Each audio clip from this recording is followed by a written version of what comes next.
Cinema చేశారు. So Sanjeev గారు, are you happy or not? Yeah, he is very happy. So అందరం కూడా end of the day చాలా హ్యాపీగా ఉన్నాం. సో వెంటనే ఇమ్మీడియట్గా థియేటర్స్కి వెళ్ళండి, సినిమా చూడండి. ఇంకో విషయం కూడా చెప్తున్నా, దిల్ రాజు గారు ఈ సినిమా చూసి అప్పుడు ఇంకా రిలీజ్ అవ్వాల సారథి స్టూడియోలో బయటకు వచ్చి ఒక మాట అన్నారు. నేను వెళ్ళలేదు, రాజాతో అన్నారు, చాలామంది అన్నారు, అందరూ గ్రూప్తో ఉంటాం. ఇది థియేటర్ మూవీ అయ్యా అన్నారు.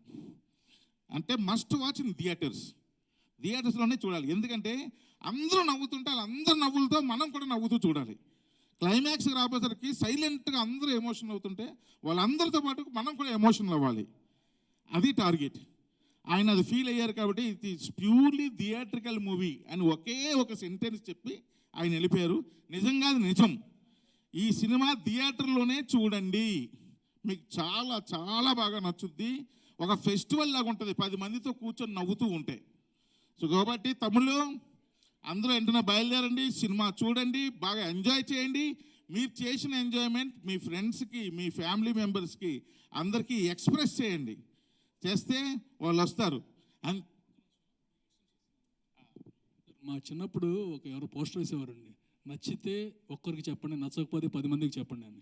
నవ్వితే ఒక్కరికి చెప్పండి, నవ్వకపోతే 10 మందికి చెప్పండి. ఛాలెంజ్ ఎదరగొచ్చారండి. నా చిన్నప్పుడు మరి ఆయన చిన్నతనం చెప్పారు, నేను చెప్పాలి కదా. సినిమాది ఒక బండి ఉండేది, రిక్షా బండికి వెనకాతల ఇలా గూడ్లా కట్టి లెఫ్ట్ మౌత్ గారు వెనక left side right side posters వేసి ఒక పర్సన్ వెనకాతలు కూర్చొని మైక్లో చెప్తున్నాడు, నేడే చూడండి ఈ థియేటర్ పేరు చెప్పి రోజు 4 గంటలుగా వస్తుంది మీ అభిమాన థియేటర్ మూర్తి.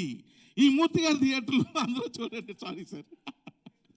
సారీ అలా ఒక ఇది తీసుకొచ్చేవాళ్ళు. అంటే సినిమా మీద ఒక ఇంట్రెస్ట్. 4 షోలు వేస్తున్నారు చూడండి అని. ఈరోజు నిజంగా నేను అలాగే అడుగుతున్నాను, తమ్ముళ్ళు రండి చూడండి, థియేటర్కి రండి. సార్ మూర్తి గారు సారీ సార్, నేను ఊరుకునే సరదాగా. సో రండి, థియేటర్కి రండి. థియేటర్ పేరు లేదు ఊరికే. సో థియేటర్కి రండి, చూడండి, ఎంజాయ్ చేయండి, మీతో పాటు అందరికీ చెప్పండి. Thank you very much.